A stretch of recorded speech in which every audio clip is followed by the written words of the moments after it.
Capítulo 14. La destrucción de Sodoma.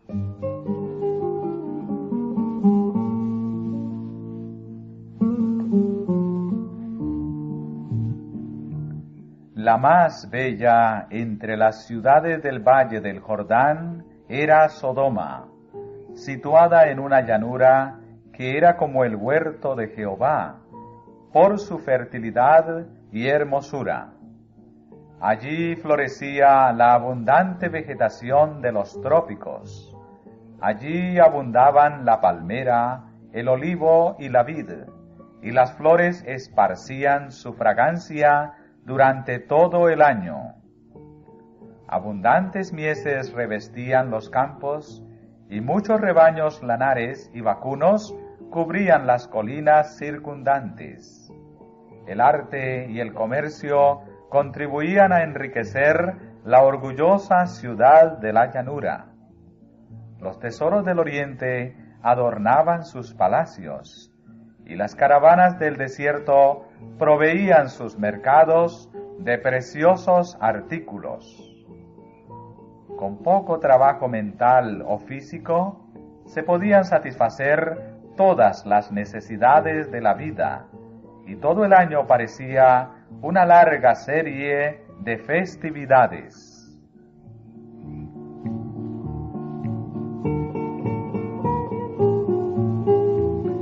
La abundancia general dio origen al lujo y al orgullo.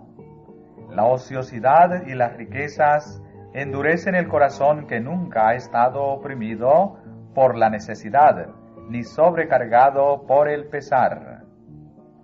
El amor a los placeres fue fomentado por la riqueza y la ociosidad, y la gente se entregó a la complacencia sensual. He aquí, dice Ezequiel, que esta fue la maldad de Sodoma tu hermana, soberbia, hartura de pan y abundancia de ociosidad tuvo ella y sus hijas.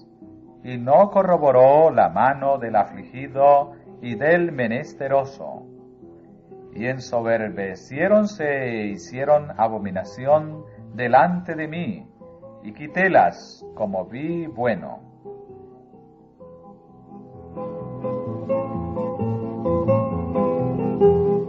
Nada desean los hombres tanto como las riquezas y la ociosidad, y, sin embargo, estas cosas fueron el origen de los pecados que acarrearon la destrucción de las ciudades de la llanura.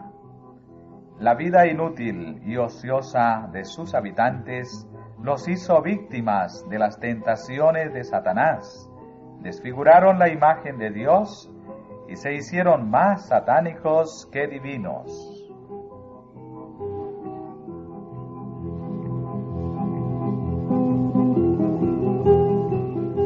La ociosidad es la mayor maldición que puede caer sobre el hombre, porque la siguen el vicio y el crimen.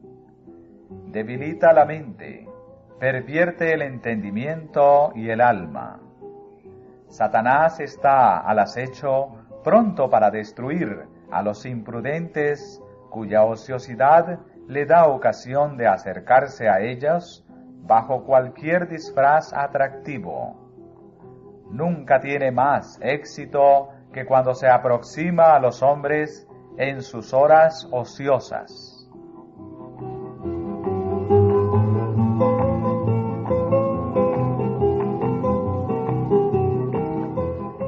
Reinaba en Sodoma el alboroto y el júbilo, los festines y las borracheras. Las más viles y más brutales pasiones imperaban desenfrenadas.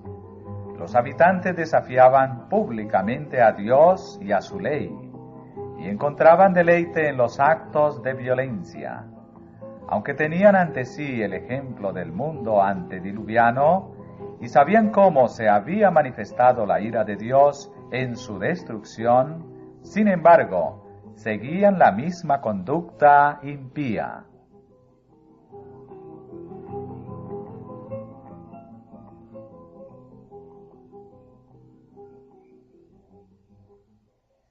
Cuando Lot se trasladó a Sodoma, la corrupción no se había generalizado, y Dios en su misericordia permitió que brillasen rayos de luz en medio de las tinieblas morales. Cuando Abraham libró a los cautivos de los elamitas, la atención del pueblo fue atraída a la verdadera fe. Abraham no era desconocido para los habitantes de Sodoma, y su veneración del Dios invisible había sido para ellos objeto de ridículo. Pero su victoria sobre fuerzas muy superiores y su magnánima disposición acerca de los prisioneros y del botín despertaron la admiración y el asombro. Mientras alababan su habilidad y valentía, nadie pudo evitar la convicción de que un poder divino le había dado la victoria. Y su espíritu noble y desinteresado, tan extraño para los egoístas habitantes de Sodoma, fue otra prueba de la superioridad de la religión a la que honró por su valor y fidelidad.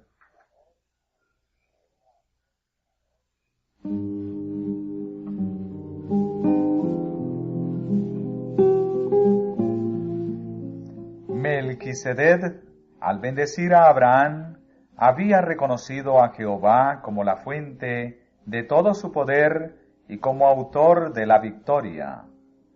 Bendito sea Abraham del Dios alto, poseedor de los cielos y de la tierra, y bendito sea el Dios alto que entregó tus enemigos en tu mano. Dios estaba hablando a aquel pueblo por su providencia, pero el último rayo de luz fue rechazado, como todos los anteriores.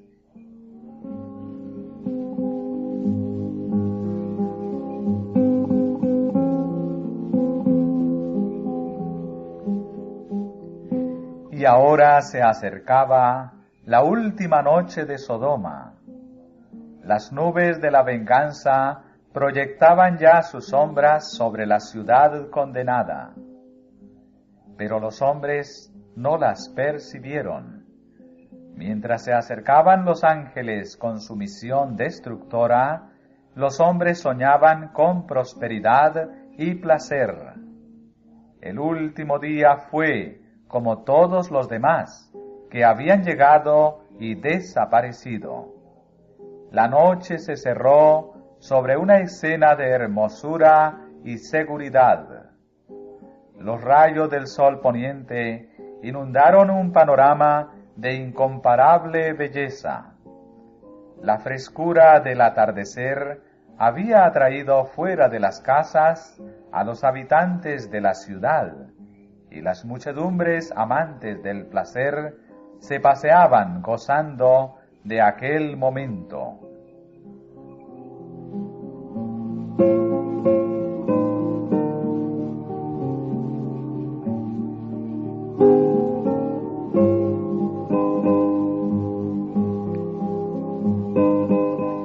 A la caída de la tarde, dos forasteros se acercaron a la puerta de la ciudad.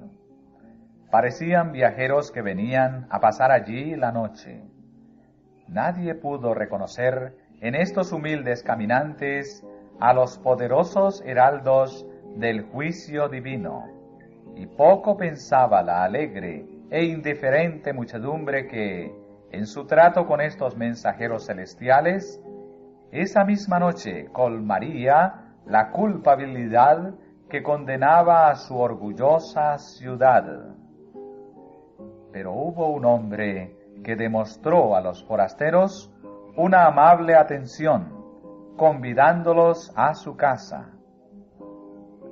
Lot no conocía el verdadero carácter de los visitantes, pero la cortesía y la hospitalidad eran una costumbre en él, eran una parte de su religión, eran lecciones que había aprendido del ejemplo de Abraham.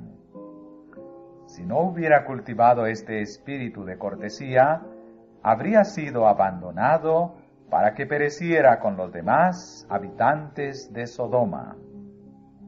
Muchas familias, al cerrar sus puertas a un forastero, han excluido a algún mensajero de Dios, que les habría proporcionado bendición, esperanza y paz.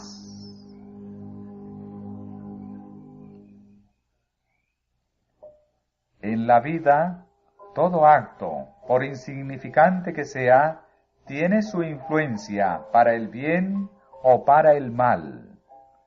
La fidelidad o el descuido en lo que parecen ser deberes menos importantes puede abrir la puerta a las más ricas bendiciones o a las mayores calamidades. Son las cosas pequeñas las que prueban el carácter. Dios mira con una sonrisa complaciente los actos humildes de abnegación cotidiana, si se realizan con un corazón alegre y voluntario. No hemos de vivir para nosotros mismos, sino para los demás. Solo olvidándonos de nosotros mismos y abrigando un espíritu amable y ayudador, podemos hacer de nuestra vida una bendición. Las pequeñas atenciones, los actos sencillos de cortesía, contribuyen mucho a la felicidad de la vida, y el descuido de estas cosas influye no poco en la miseria humana.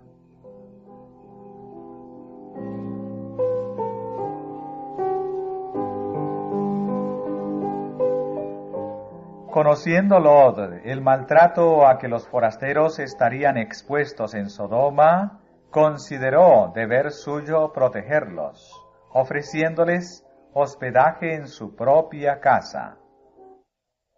Estaba sentado a la puerta de la ciudad cuando los viajeros se acercaron, y al verlos se levantó para ir a su encuentro, e inclinándose cortésmente les dijo: Ahora, pues, mis señores, os ruego que vengáis a casa de vuestro siervo y os hospedéis. Pareció que rehusaban su hospitalidad cuando contestaron: No, que en la plaza nos quedaremos esta noche. La intención de esta contestación era doble: probar la sinceridad de Lot y también aparentar que ignoraban el carácter de los habitantes de Sodoma, como si supieran que había seguridad en quedarse en la calle durante la noche. Su contestación hizo que Lot se sintiera más decidido a no dejarlos a merced del populacho. Repitió su invitación hasta que cedieron y le acompañaron a su casa.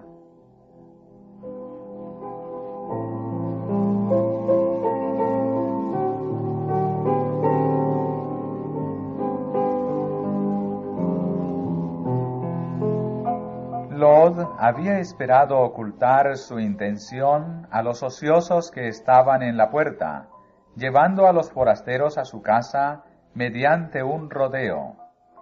Pero la vacilación y tardanza de éstos, así como la asistencia de él, dieron tiempo a que los observaran.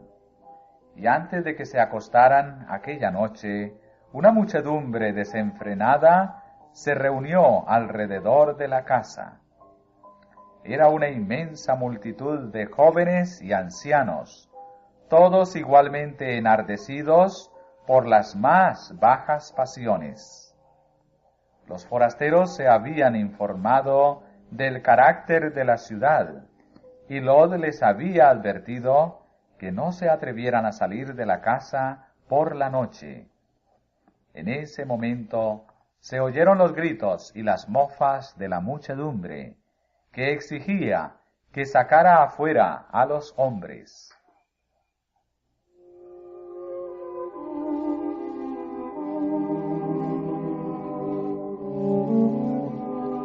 Sabiendo Lot que si provocaba la violencia de esta gente, podrían derribar fácilmente la puerta de su casa, salió a ver si podía conseguir algo mediante la persuasión.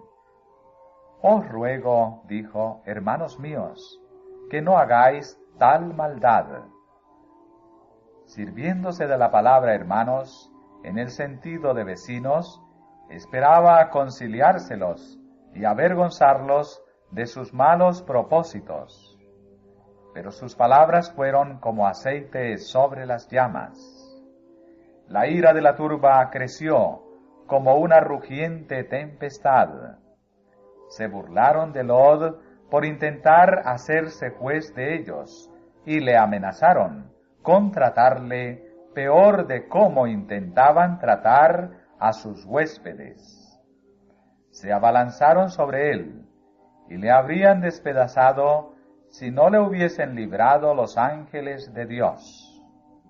Los mensajeros celestiales alargaron la mano y metieron a Lot en casa con ellos y cerraron las puertas. Los sucesos que siguieron manifestaron el carácter de los huéspedes a quienes había alojado, y a los hombres que estaban a la puerta de la casa, desde el menor hasta el mayor, hirieron con ceguera, mas ellos se fatigaban por hallar la puerta. Si por el endurecimiento de su corazón no hubiesen sido afectados por doble ceguedad, el golpe que Dios les asestara los habría atemorizado y hecho desistir de sus obras impías.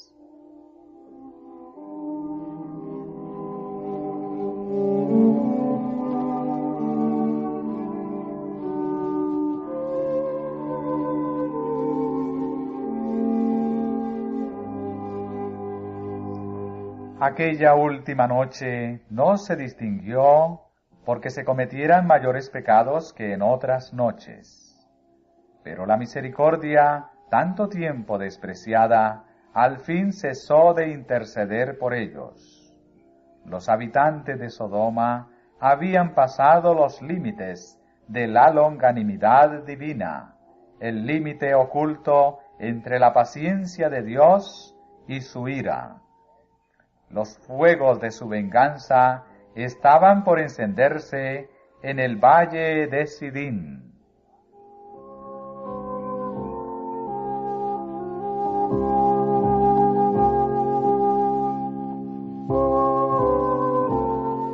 Los ángeles manifestaron a Lot el objeto de su misión. Vamos a destruir este lugar, por cuanto el clamor de ellos ha subido de punto delante de Jehová. Por tanto Jehová nos ha enviado para destruirlo. Los forasteros a quienes Lot había tratado de proteger, le prometieron a su vez protegerlo a él y salvar también a todos los miembros de su familia que huyeran con él de la ciudad impía. La turba ya cansada se había marchado, y Lot salió para avisar a sus yernos. Repitió las palabras de los ángeles: levantaos, salid de este lugar, porque Jehová va a destruir esta ciudad. Pero a ellos les pareció que Lot bromeaba. Se rieron de lo que llamaron sus temores supersticiosos.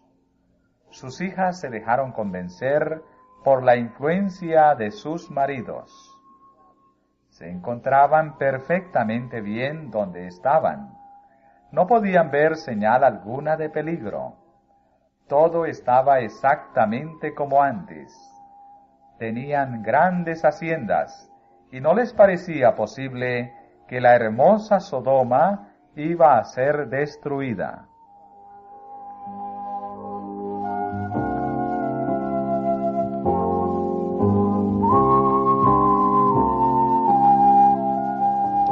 Lleno de dolor, regresó Lot a su casa y contó su fracaso.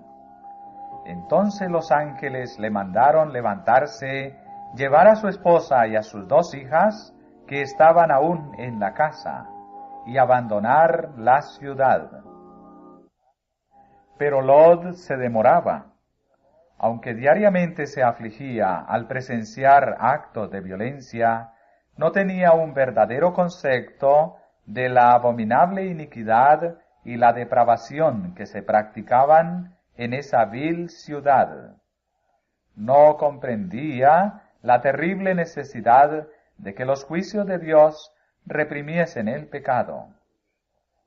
Algunos de sus cercanos se aferraban a Sodoma, y su esposa se negaba a marcharse sin ellos. A Lot le parecía insoportable la idea de dejar a los que más quería en la tierra.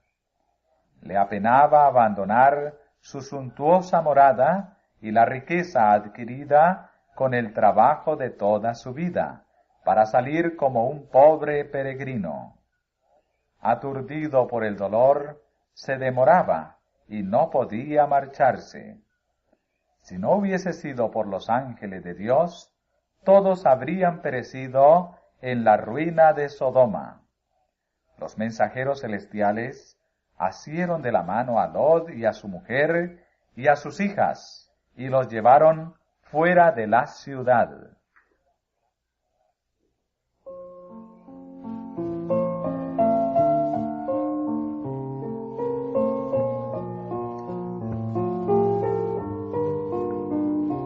Allí los dejaron los ángeles y se volvieron a Sodoma para cumplir su obra de destrucción. Otro, aquel a quien había implorado Abraham, se acercó a Lot. En todas las ciudades de la llanura no se habían encontrado ni siquiera 10 justos, pero en respuesta al ruego del patriarca, el hombre que temía a Dios fue preservado de la destrucción. Con vehemencia aterradora se le dio el mandamiento: escapa por tu vida, no mires tras ti, ni pares en toda esta llanura. Escapa al monte, no sea que perezcas. Cualquier tardanza o vacilación sería ahora fatal. El retrasarse por echar una sola mirada a la ciudad condenada, el detenerse un solo momento, sintiendo dejar un hogar tan hermoso, les habría costado la vida. La tempestad del juicio divino sólo esperaba que estos pobres fugitivos escapasen.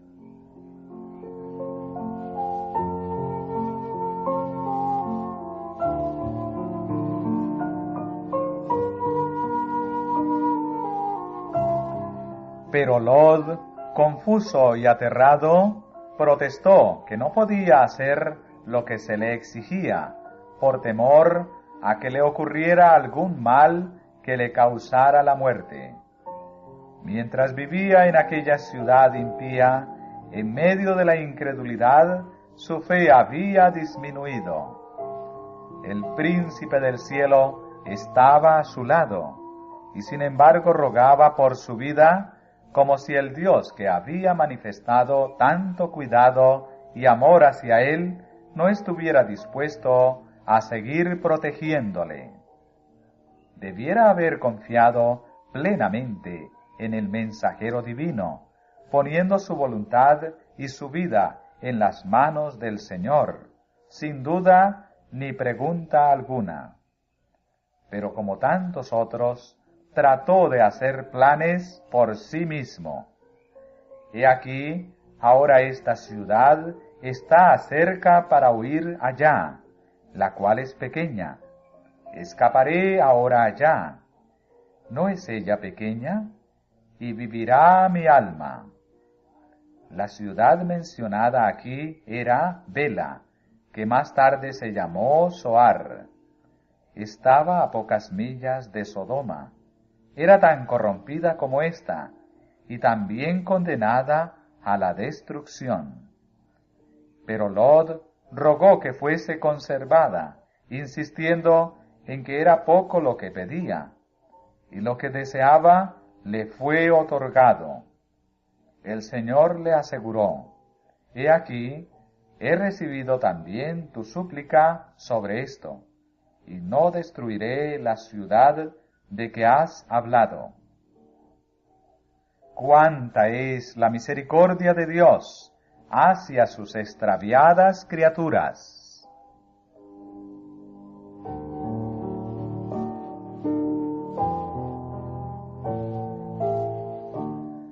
Otra vez se le dio la solemne orden de apresurarse, pues la tempestad de fuego tardaría muy poco en llegar. Pero una de las personas fugitivas se atrevió a mirar hacia atrás, hacia la ciudad condenada, y se convirtió en monumento del juicio de Dios. Si Lot mismo no hubiese vacilado en obedecer a la advertencia del ángel, y si hubiese huido con prontitud hacia las montañas, sin una palabra de súplica ni de protesta, su esposa también habría podido escapar. La influencia del ejemplo de él la habría salvado del pecado que selló su condenación. Pero la vacilación y la tardanza de él la indujeron a ella a considerar livianamente la amonestación divina. Mientras su cuerpo estaba en la llanura, su corazón se hacía de Sodoma, y con Sodoma pereció. Se rebeló contra Dios, porque sus juicios arrastraban a sus hijos y sus bienes a la ruina. Aunque fue muy favorecida al ser llamada a que saliera de la ciudad impía, creyó que se le trataba duramente, porque tenía que dejar para ser destruidas las riquezas que habían acumulado con el trabajo de muchos años. En vez de aceptar la salvación con gratitud, miró hacia atrás presuntuosamente, deseando la vida de los que habían despreciado la advertencia divina. Su pecado mostró que no era digna de la vida, por cuya conservación sentía tan poca gratitud.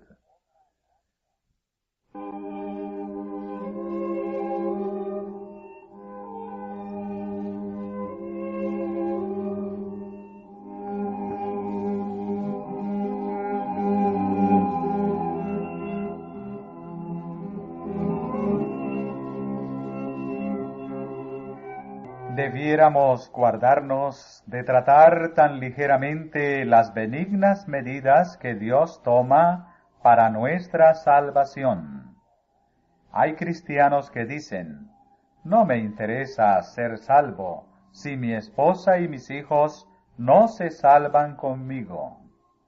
Les parece que sin la presencia de los que les son tan queridos, el cielo no sería el cielo para ellos.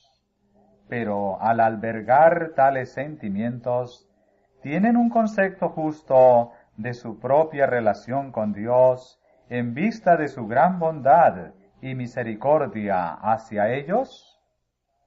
¿Han olvidado que están obligados por los lazos más firmes del amor, del honor y de la fidelidad a servir a su Creador y Salvador? Las invitaciones de la misericordia se dirigen a todos, y porque nuestros amigos rechazan el implorante amor del Salvador, ¿hemos de apartarnos también nosotros? La redención del alma es preciosa. Cristo pagó un precio infinito por nuestra salvación, y porque otros la desechen, ninguna persona que aprecie el valor de este gran sacrificio o el valor del alma despreciará la misericordia de Dios. El mismo hecho de que otros no reconozcan los justos requerimientos de Dios debiera incitarnos a honrar al Creador con más diligencia y a inducir a todos los que alcance nuestra influencia a aceptar su amor.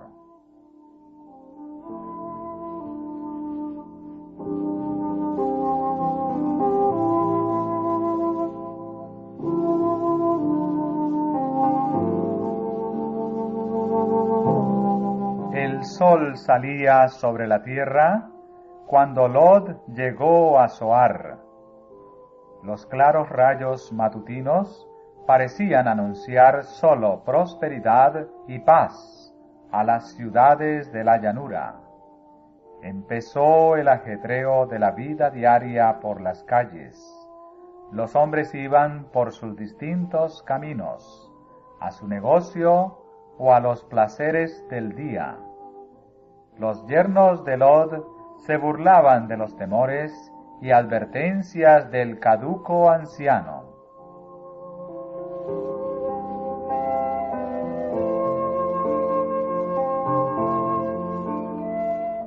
De repente, como un trueno en un cielo despejado, se desató la tempestad.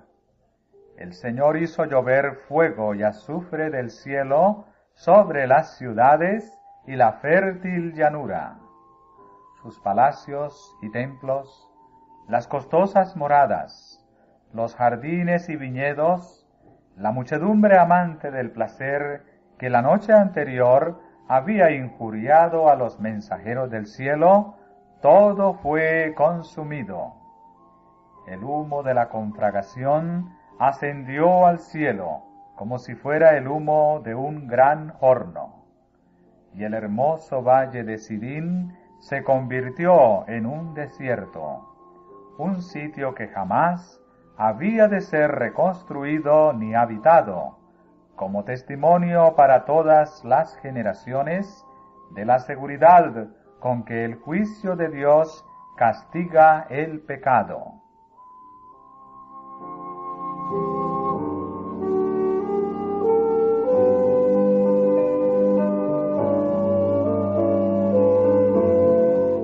Las llamas que consumieron las ciudades de la llanura transmiten hasta nuestros días la luz de su advertencia. Se nos enseña la temible y solemne lección de que mientras la misericordia de Dios tiene mucha paciencia con el transgresor, hay un límite más allá del cual los hombres no pueden seguir en sus pecados. Cuando se llega a ese límite, se retira el ofrecimiento de la gracia y comienza la ejecución del juicio.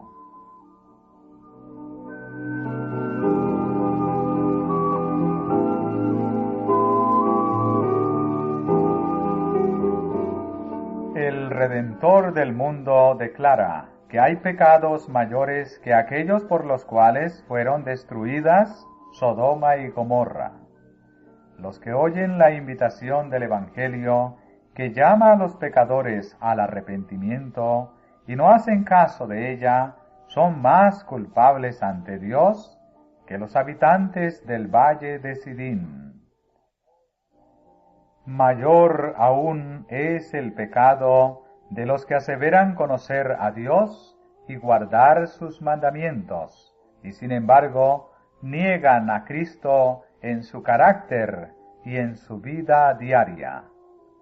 De acuerdo con lo indicado por el Salvador, la suerte de Sodoma es una solemne advertencia, no meramente para los que son culpables de pecados manifiestos, sino para todos aquellos que están jugando con la luz y los privilegios que vienen del cielo.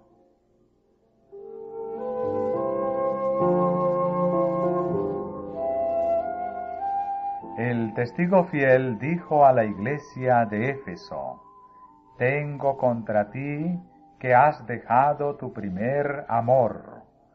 Recuerda, por tanto, de dónde has caído, y arrepiéntete, y haz las primeras obras.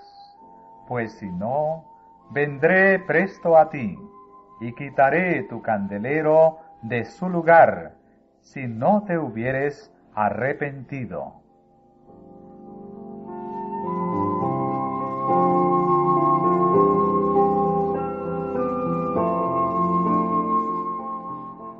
Con una compasión más tierna que la que conmueve el corazón de un padre terrenal que perdona a su hijo pródigo y doliente, El Salvador anhela que respondamos a su amor y al perdón que nos ofrece.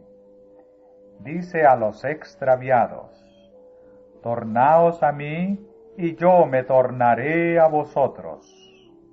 Pero si el pecador se niega obstinadamente a responder a la voz que le llama con compasivo y tierno amor, será abandonado al fin en las tinieblas. El corazón que ha menospreciado por mucho tiempo la misericordia de Dios se endurece en el pecado y ya no es susceptible a la influencia de la gracia divina. Terrible será la suerte de aquel de quien por último el Salvador declare: es dado a ídolos. En el día del juicio, la suerte de las ciudades de la llanura será más tolerable que la de aquellos que reconocieron el amor de Cristo y sin embargo se apartaron para seguir los placeres de un mundo pecador.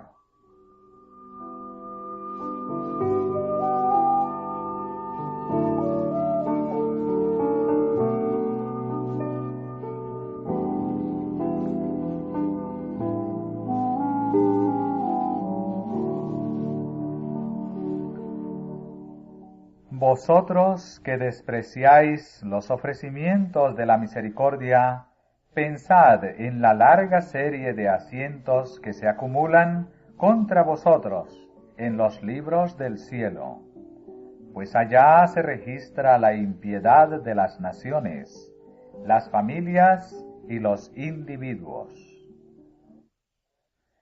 Dios puede soportar mucho mientras se lleva la cuenta, y puede enviar llamados al arrepentimiento y ofrecer perdón. Sin embargo, llegará el momento cuando habrá completado la cuenta, cuando el alma habrá hecho su elección, cuando por su propia decisión el hombre habrá fijado su destino. Entonces se dará la señal para ejecutar el juicio.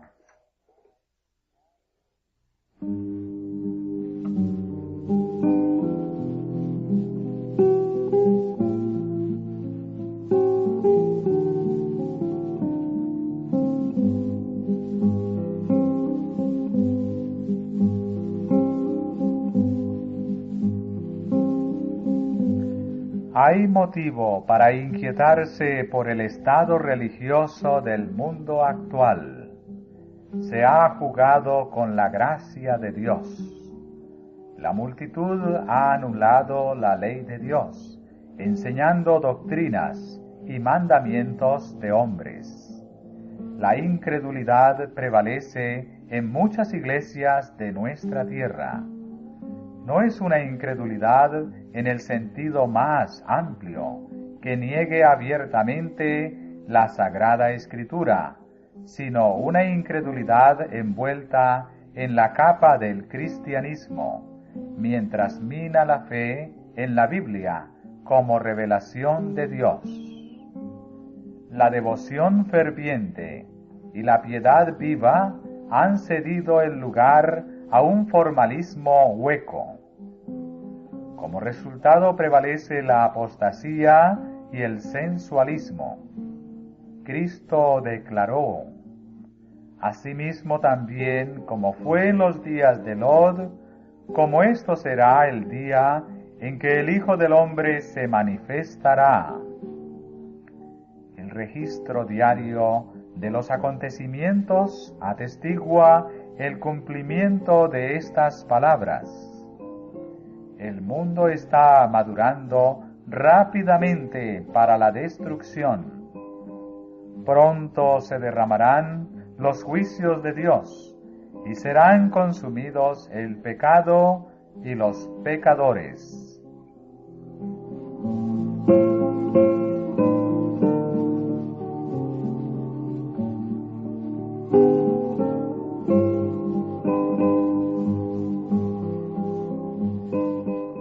Dijo nuestro Salvador: Mirad por vosotros, que vuestros corazones no sean cargados de glotonería y embriaguez, y de los cuidados de esta vida, y venga de repente sobre vosotros aquel día, porque como un lazo vendrá sobre todos los que habitan sobre la faz de toda la tierra, sobre todos aquellos cuyos intereses se concentran en este mundo.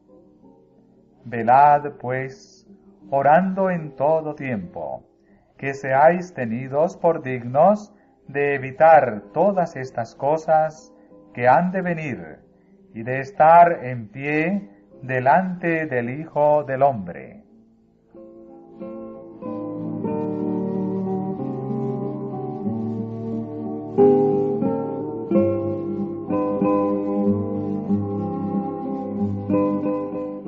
Antes de destruir a Sodoma, Dios mandó un mensaje a Lot: escapa por tu vida, no mires tras ti, ni pares en toda esta llanura. Escapa al monte, no sea que perezcas. La misma voz amonestadora fue oída por los discípulos de Cristo antes de la destrucción de Jerusalén. Y cuando viereis a Jerusalén cercada de ejércitos, sabed entonces que su destrucción ha llegado.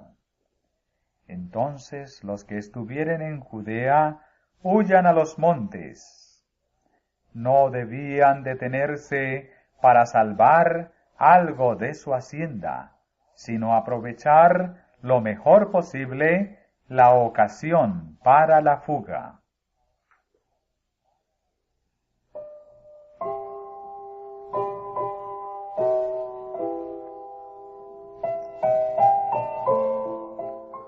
Hubo una salida, una separación decidida de los impíos, una fuga para salvar la vida. Así fue en los días de Noé.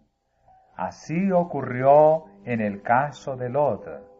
Así en el de los discípulos antes de la destrucción de Jerusalén. Y así será en los últimos días.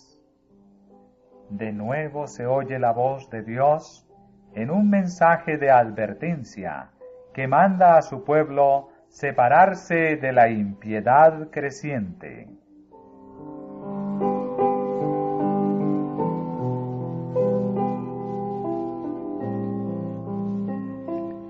La depravación y la apostasía que existirán en los últimos días en el mundo religioso se le presentó al profeta Juan en la visión de Babilonia, la grande ciudad que tiene reino sobre los reyes de la tierra. Antes de que sea destruida, se ha de oír la llamada del cielo: salid de ella, pueblo mío, porque no seáis participantes de sus pecados, y que no recibáis de sus plagas. Como en días de Noé y Lot, es necesario separarse decididamente del pecado y de los pecadores.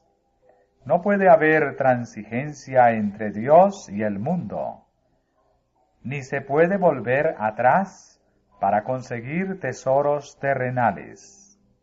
No podéis servir a Dios y a Mammón.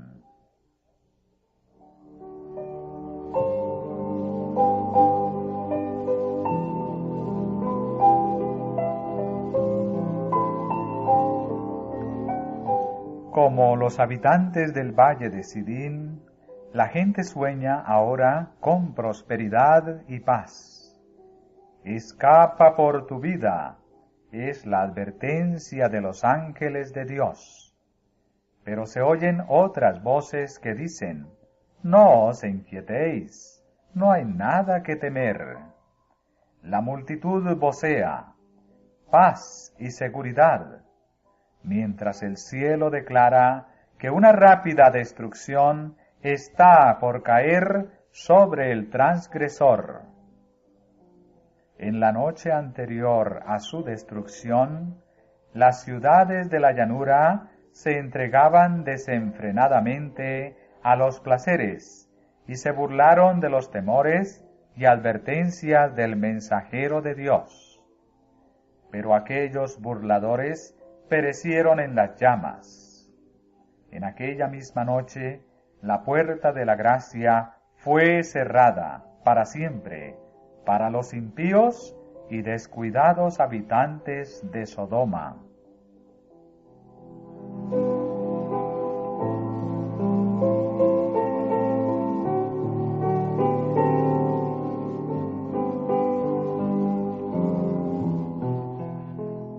Dios no será siempre objeto de burla, no se jugará mucho tiempo con él.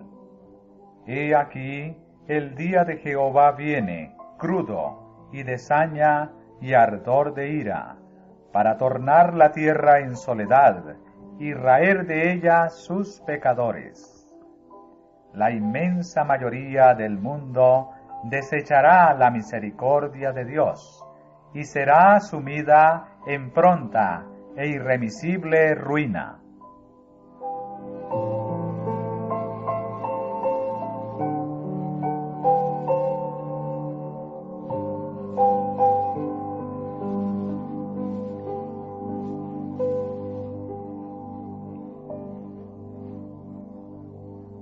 Pero el que presta oídos a la advertencia y habita al abrigo del Altísimo, morará bajo la sombra del Omnipotente. Escudo y adarga es su verdad. Para el tal es la promesa. Saciarélo de larga vida, y mostraréle mi salud.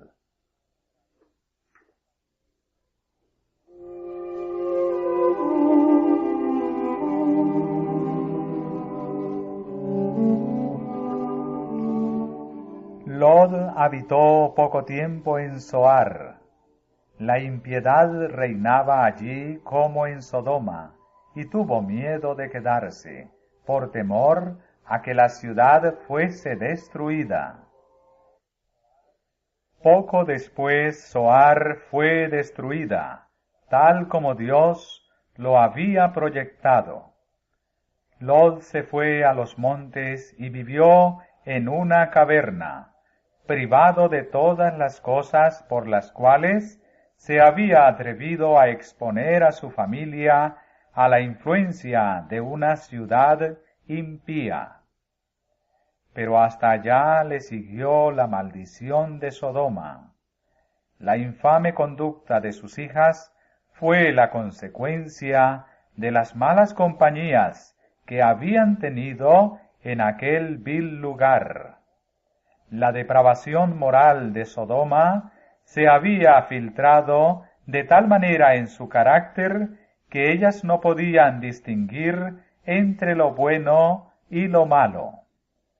Los únicos descendientes de Lod, los moabitas y amonitas, fueron tribus viles e idólatras, rebeldes contra Dios y acérrimos enemigos de su pueblo.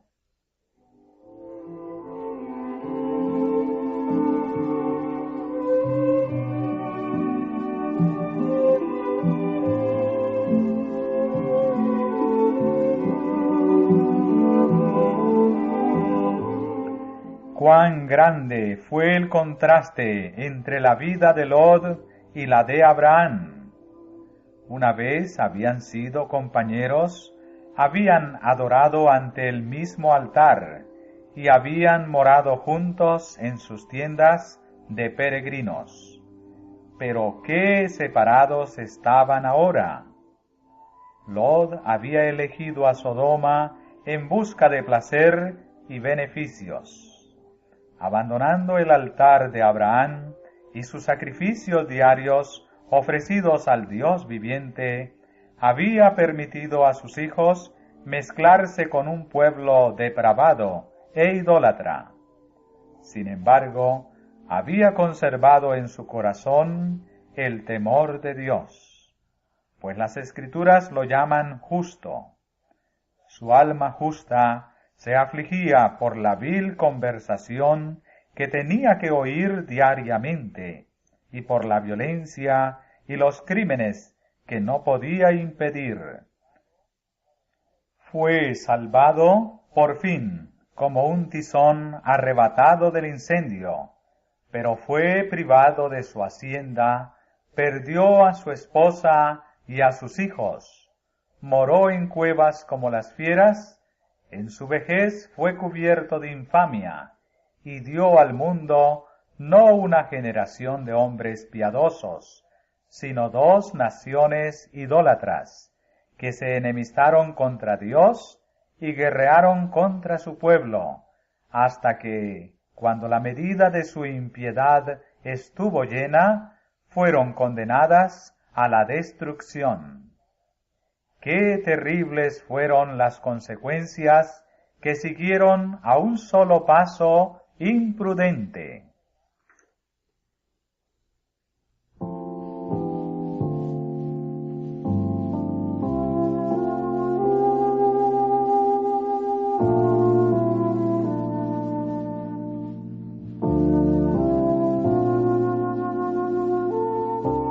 El sabio Salomón dice: no trabajes por ser rico, pon coto a tu prudencia.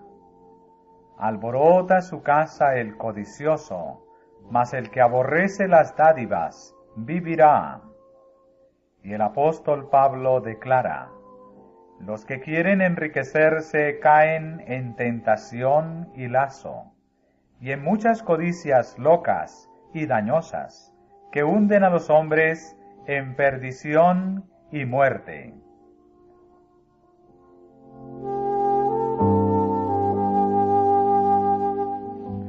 Cuando Lot se estableció en Sodoma, estaba completamente decidido a abstenerse de la impiedad y a mandar a su casa después de sí que obedeciera a Dios. Pero fracasó rotundamente. Las corruptoras influencias que le rodeaban afectaron su propia fe, y la unión de sus hijas con los habitantes de Sodoma vinculó hasta cierto punto sus intereses con el de ellos. El resultado está ante nosotros.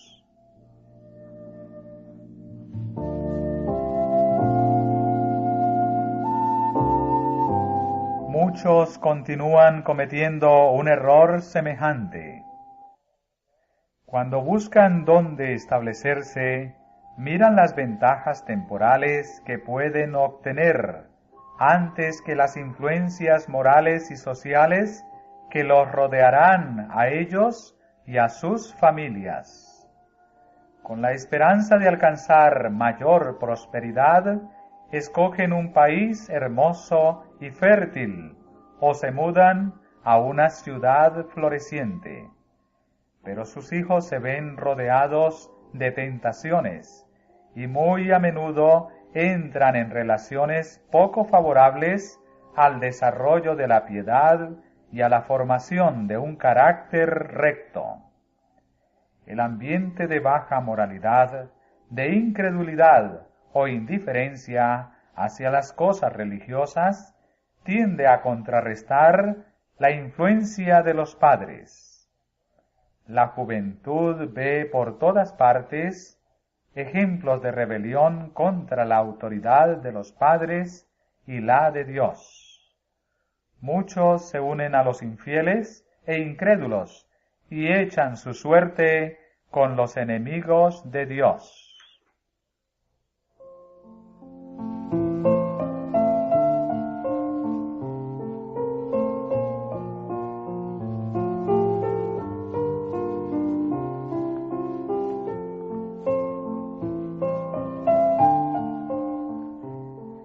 Al elegir un sitio para vivir, Dios quiere que consideremos ante todo las influencias morales y religiosas que nos rodearán a nosotros y a nuestras familias. Podemos encontrarnos en posiciones difíciles, pues muchos no pueden vivir en el medio en que quisieran. Pero donde quiera que el deber nos llame, Dios nos ayudará a mantenernos incólumes si velamos y oramos, confiando en la gracia de Cristo. Pero no debemos exponernos innecesariamente a influencias desfavorables a la formación de un carácter cristiano. Si nos colocamos voluntariamente en un ambiente mundano e incrédulo, desagradamos a Dios y ahuyentamos a los ángeles de nuestras casas.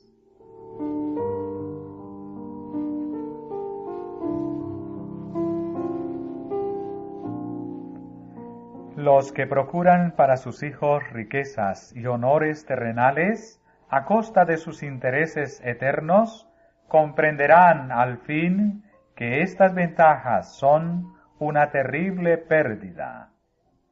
Como Lot, muchos ven a sus hijos arruinados y apenas salvan su propia alma. La obra de su vida se pierde y resulta en triste fracaso.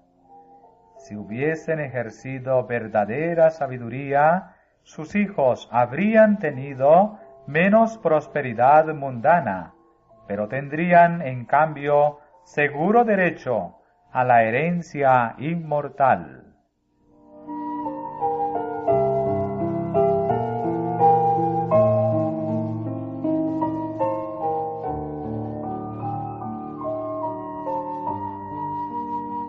La herencia que Dios prometió a su pueblo no está en este mundo.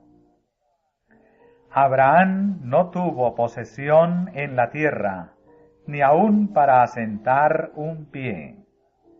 Poseía grandes riquezas y las empleaba en honor de Dios y para el bien de sus prójimos, pero no consideraba este mundo como su hogar. El Señor le había ordenado que abandonara a sus compatriotas idólatras, con la promesa de darle la tierra de Canaán como posesión eterna. Y sin embargo, ni él, ni su hijo, ni su nieto la recibieron.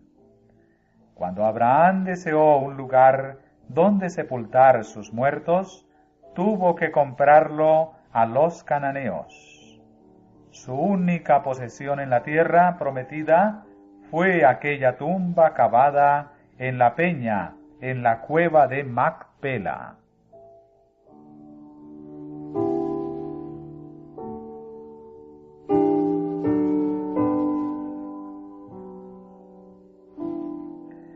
Pero Dios no faltó a su palabra, ni tuvo ésta su cumplimiento final en la ocupación de la tierra de Canaán por el pueblo judío. A Abraham fueron hechas las promesas y a su simiente. Abraham mismo debía participar de la herencia.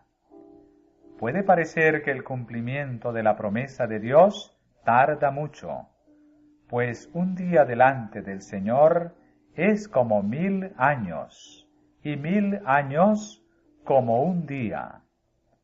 Puede parecer que se demora, pero al tiempo determinado, sin duda vendrá, no tardará.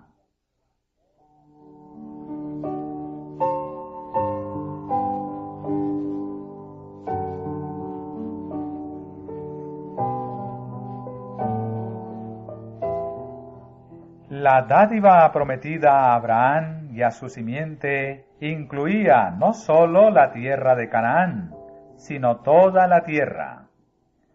Así dice el apóstol: no por la ley fue dada la promesa a Abraham o a su simiente, que sería heredero del mundo, sino por la justicia de la fe. Y la Sagrada Escritura enseña expresamente que las promesas hechas a Abraham han de ser cumplidas mediante Cristo. Todos los que pertenecen a Cristo ciertamente la simiente de Abraham son, y conforme a la promesa, los herederos, herederos de la herencia incorruptible, y que no puede contaminarse ni marchitarse, herederos de la tierra libre de la maldición del pecado. Porque el reino y el señorío y la majestad de los reinos debajo de todo el cielo será dado al pueblo de los santos del Altísimo, y los mansos heredarán la tierra, y se recrearán con abundancia de paz.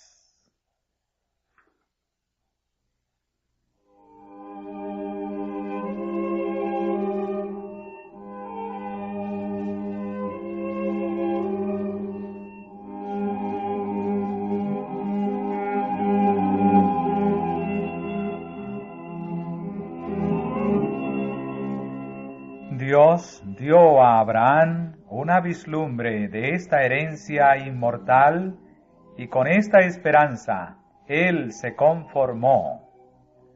Por fe habitó en la tierra prometida como en tierra ajena, morando en cabañas con Isaac y Jacob, herederos juntamente de la misma promesa, porque esperaba ciudad con fundamentos, el artífice y hacedor de la cual es Dios.